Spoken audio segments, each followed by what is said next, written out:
Howdy folks, today I am really pleased to be able to test out for you the Canon R5 Mark II.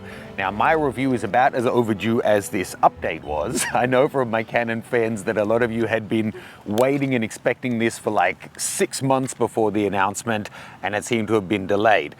Today I want to go in and do something that I hope will be useful given that it's been on the market for a few months, and that's look at it from a photographer's point of view. It's fairly well established that this has some incredible video specifications, but if you're a still shooter, is it worth getting this one, or is the previous generation or one of the other Canon offerings a better option for you? So I've got the 28-70 and the 24-105 lenses to shoot with. Thanks to B&H for sending them out. I'm here in Santa Monica with Steph. Kidding. Great actress. And we're going to do a bunch of different tests, and I'll share my thoughts with what I say. Maybe we'll just change angles. So I'm here in Santa Monica with Steph. We're going to do a bunch of different testing in the parks, on the beach. I've got a dog fair to go to, and we'll just see what other little critters we see running around. And I'll give you my thoughts on this from a photographer's perspective.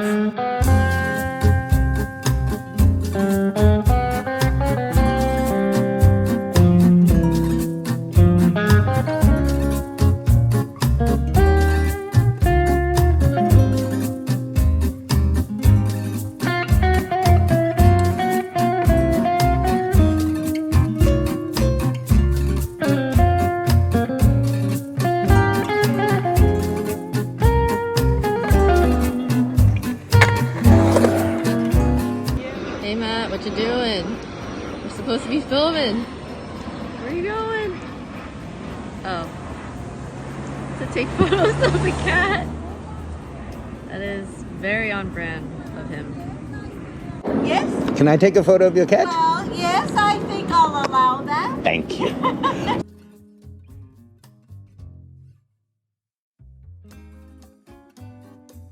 Okay.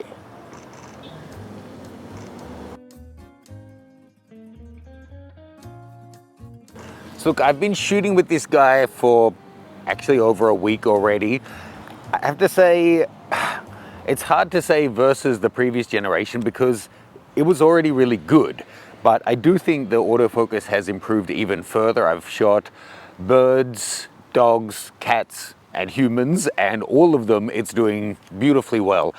It's kind of at a point now with these cameras, at Canon specifically, where if you can't get the job done, you really can't be blaming the autofocus algorithms anymore. It's just, it does so much of the heavy lifting for you.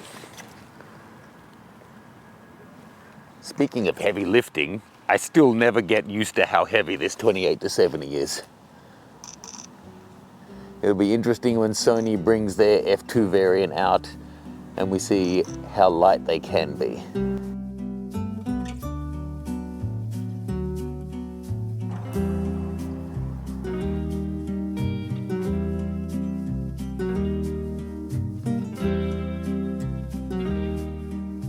So in terms of specifications, there are some obvious improvements here over the original R5 and over the rest of the range really.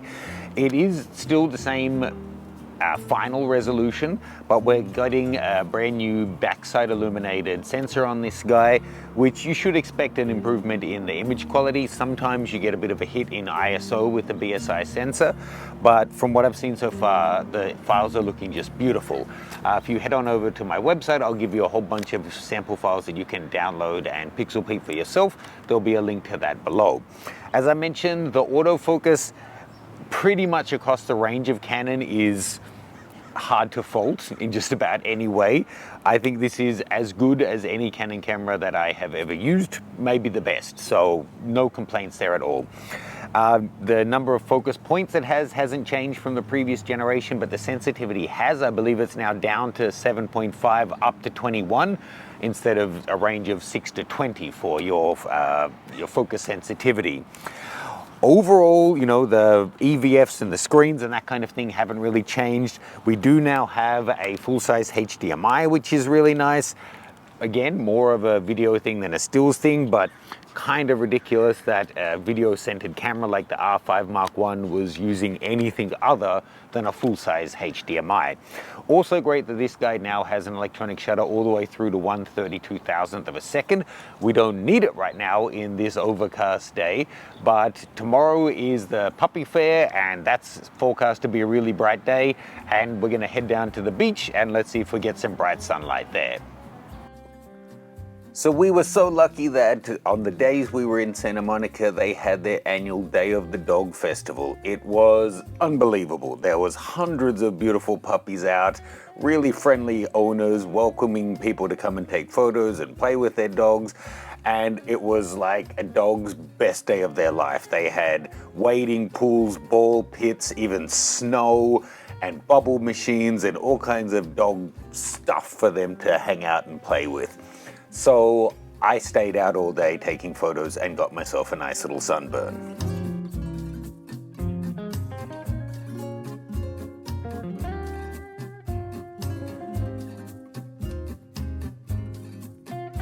I did see one cat, and what a surprise, it was not very friendly.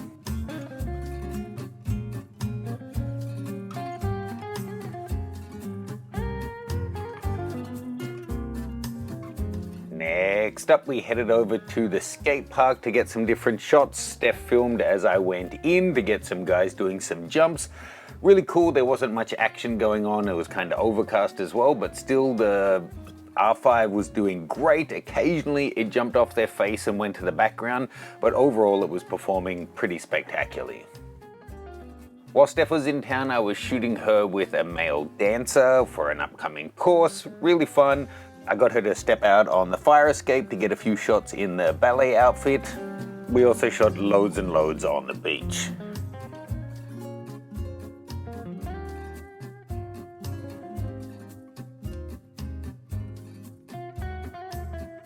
Man, Venice Beach is something else, huh? There's about 4 different stereos playing within 50 feet of us in different directions, so hopefully this doesn't get taken down because of music in the background.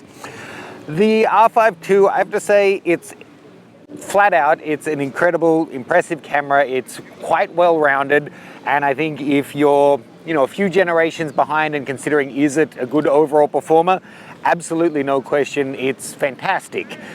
Back to the premise of this video though, there's no question that the advances that they've made in terms of video are really, really impressive. From a stills perspective though, if you already had the R5, I really don't see the value in upgrading. Everything is that little bit better, maybe a little bit more refined, slightly faster card support, slightly faster autofocus, but the image quality is roughly the same. The overall experience is about the same. It is 10% lighter, but given how much cheaper you can get an original R5 for now, used or new, it would be hard to justify if you're only going for the photo specs. But if you're doing video as well, it is a bit of a no-brainer. Thank you so much for today. Yeah, thank you. This was fun. Yeah, it's good to be back on the, what coast is this? West Yes. Coast. If you haven't already, folks, please do check out the 5-day deal. Ironically, it's up for 10 days this year, raising money for great charities. You get a great deal, one of the biggest and best value deals that they've ever offered. And us creators get a cut as well. Make sure you use my link last to get that tape project shoot with Steph, and we'll see you guys soon. Bye guys. Bye. Bye.